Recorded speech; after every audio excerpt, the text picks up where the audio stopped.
Assalamualaikum warahmatullahi wabarakatuh.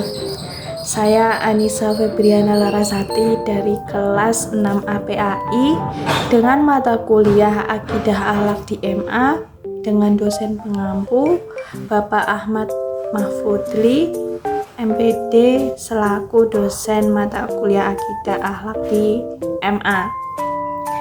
Di sini saya akan mengklasifikasikan mengenai tasawuf, akhlaki, amali, dan falsafi. Yang pertama yaitu tasawuf akhlaki.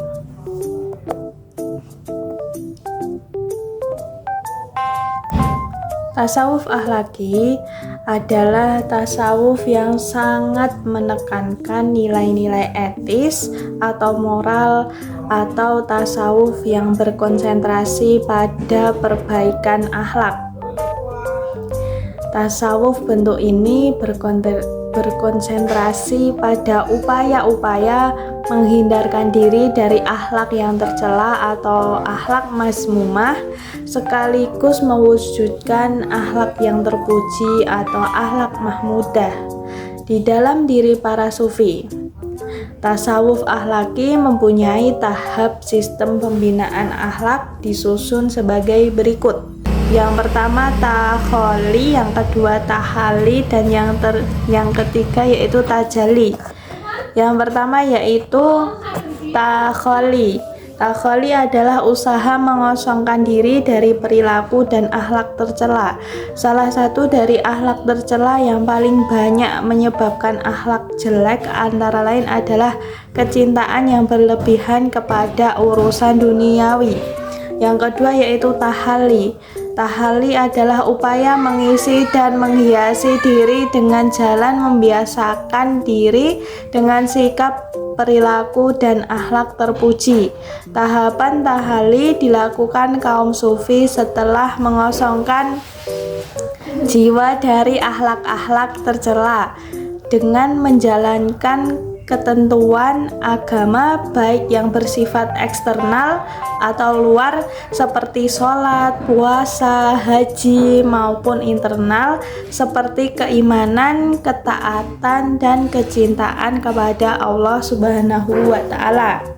Yang terakhir yaitu tajalli. Kata tajalli bermakna terungkapnya nur gaib, agar hasil yang telah diperoleh jiwa yang telah membiasakan melakukan perbuatan-perbuatan yang luhur, maka rasa ketuhanan perlu dihayati lebih lanjut.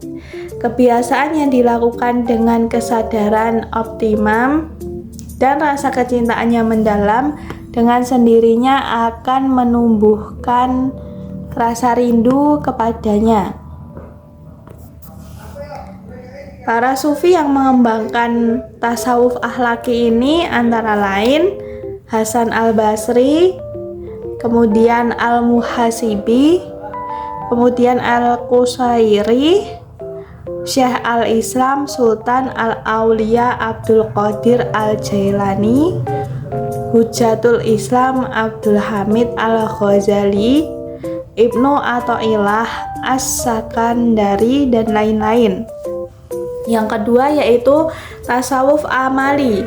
Tasawuf amali adalah tasawuf yang lebih mengutamakan kebiasaan beribadah. Tujuannya agar diperoleh penghayatan spiritual dalam setiap melakukan ibadah. Tasawuf amali berkonotasi dengan tarekat. Tokoh tasawuf ini antara lain yaitu Rabi'ah al-Adawiyah dan Zunnun al-Misri. Pengalaman tasawuf amali dibagi ke dalam 4 bidang sebagai berikut.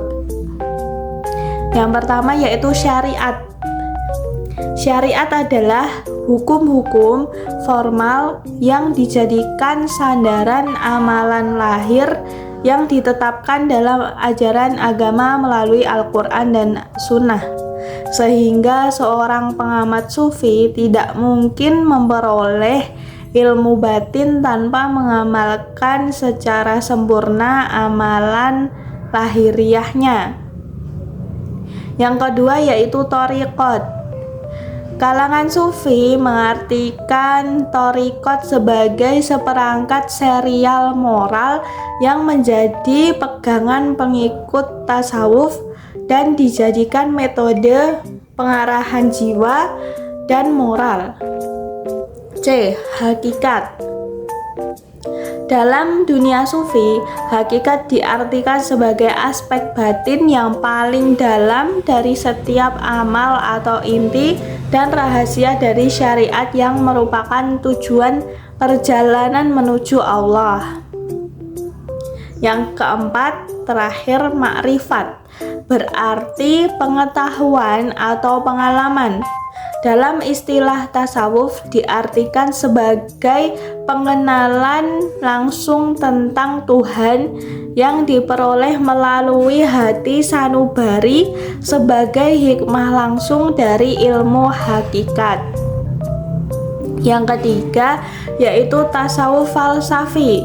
Tasawuf falsafi yaitu tasawuf yang menekankan pada masalah-masalah pemikiran mendalam atau metafisik dalam upaya mengungkapkan pengalaman rohaninya.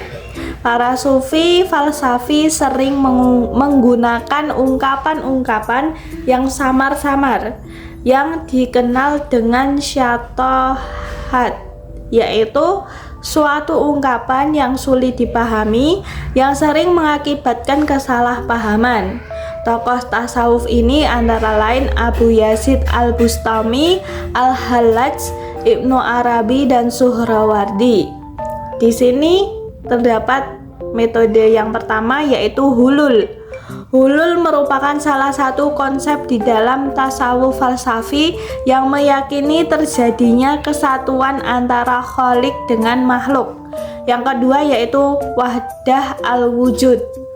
Istilah wahdah al-wujud adalah paham yang mengatakan bahwa manusia dapat bersatu padu dengan Tuhan.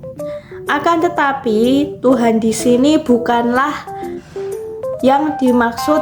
Tuhan bersatu padu di sini bukanlah zat yang Tuhan yang sesungguhnya, melainkan sifat-sifat Tuhan yang memancar pada manusia ketika manusia sudah melakukan proses fana.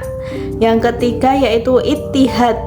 Pembawa paham ittihad adalah Abu Yazid Al-Bustami. Menurutnya, manusia adalah pancaran nur ilahi. Oleh karena itu, manusia hilang kesadarannya atau sebagai manusia. Maka pada dasarnya ia telah menemukan asal mula yang sebenarnya, yaitu nur ilahi, atau dengan kata lain ia menyatu dengan Tuhan. Sekian yang dapat saya sampaikan, kurang lebihnya mohon maaf. Terima kasih. Wassalamualaikum warahmatullahi wabarakatuh.